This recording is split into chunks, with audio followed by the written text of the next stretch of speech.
Okay, nearly gotta move on. I'm nearly out of here. One of the most classic studies that you should be able to quote will be by Lintner. And so this is when was Modigliani Miller? 55, 56 and 65. So this is actually, I think, preceding his those guys' irrelevant proposition for dividend policy. But he did a big longitudinal study of firms, and looking at the time series econometrics of it, he deduced that firms have a long run target dividend payout. And what they tend to do is they tend to pay out a certain fraction of their earnings.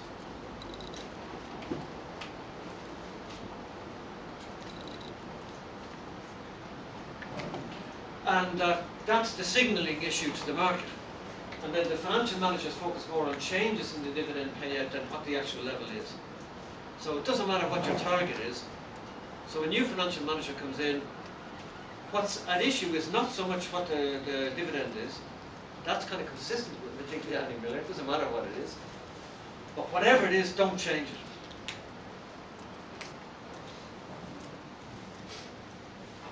Because if you change it, you're instantly giving signals to the market. And so if you're forced into a situation where you do have to change it, then you're going to have to justify the change.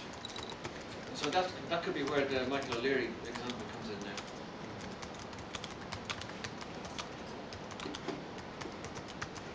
But if they do have to change it, then given that there's a long-run target, and if they then have to change it to another long-run target, they don't step to the new equilibrium quickly. They adjust slowly. So they'll tend to take a couple of years to adjust. So they adjust slowly and partially towards a new long run. And so what they're trying to do all the time is make the dividends less volatile than the earnings. And that's how they're signaling to the market. No matter how risky is our business, we can deliver you a smoother pattern of payments.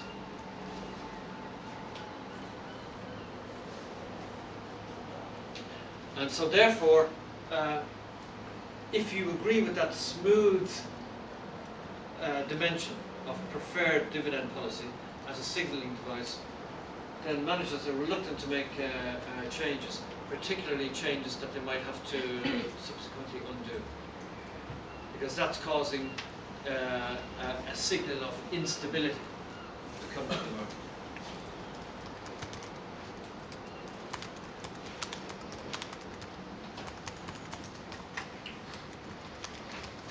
And so that could be why the stock repurchases are used sometimes rather than a once-off dividend issue. And that could have been, the issue to me would be why O'Leary did give the dividend rather than did the stock repurchase. That'd be a question worth asking. I was going to add to that regarding dividends. Mutual fund companies and stuff, they buy extremely large blocks of shares of companies that have dividends to include in like their income producing portion of their portfolio. So as soon as a company cuts its dividends, sometimes by the restrictions of the portfolio, they have to dump all those shares. So you see extreme stock price fluctuations when dividend policies are changed, because of that. So that's why they usually consider it as a last resort. Yeah, that is true. That's a trading strategy that we know hedge funds adopt. Whether they're consistently able to make money or not, Yeah. we don't know. What page did you say? But that's Lintner's. So let me summarize. Lintner's famous study.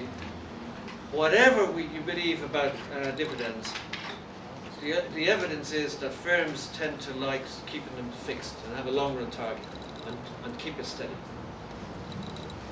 Steady as she goes.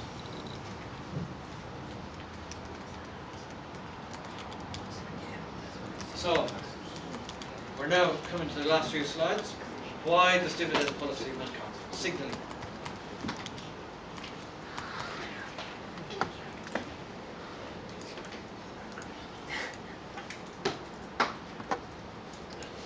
If you earn some money and you pay good, steady dividends, it's a powerful signal.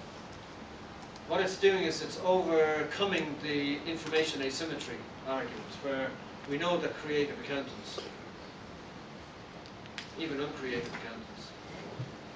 accountants, can find all sorts of ways of making the books look nice.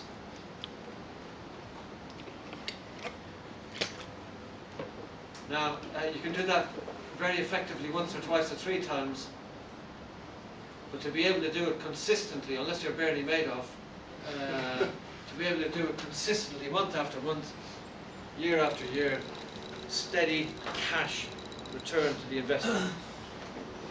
Why did they not discover him earlier? Because the regulators didn't have an MBA corporate finance qualification.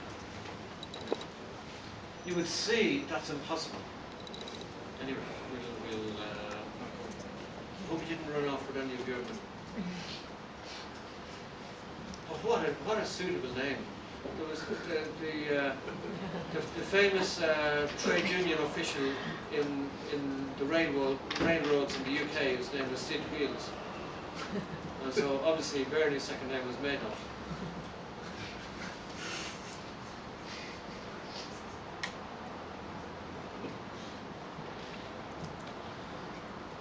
So again, if you maintain the steadiness of the dividend payments, you're giving a signal of willingness to part with hard cash and not to get involved in kind of funny stuff. So it's buying credibility with investors.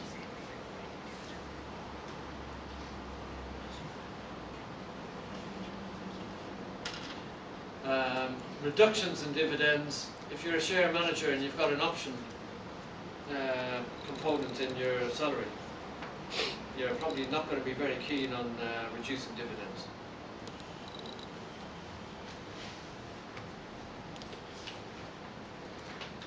End. Yeah. Now, so I've finally got there. So you guys have to do all the work from now on. We'll see you next Monday. Groups 2, 4 and 6. This is the exam paper. Oh, you evil man. And don't say I didn't show it to you. There's the list of references. Simon, So you zoom can see in. the references. See, I've got all the references. Wow. Lovely. Good man. We like you. So what's on the first page? What is it? This is terrible. I won't tease you with this. Don't worry. I'll get this over with quite quickly.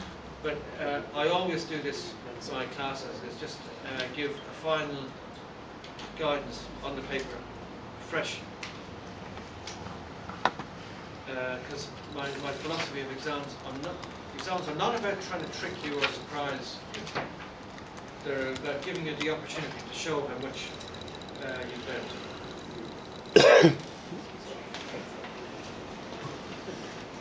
So what comments do I want to make about it?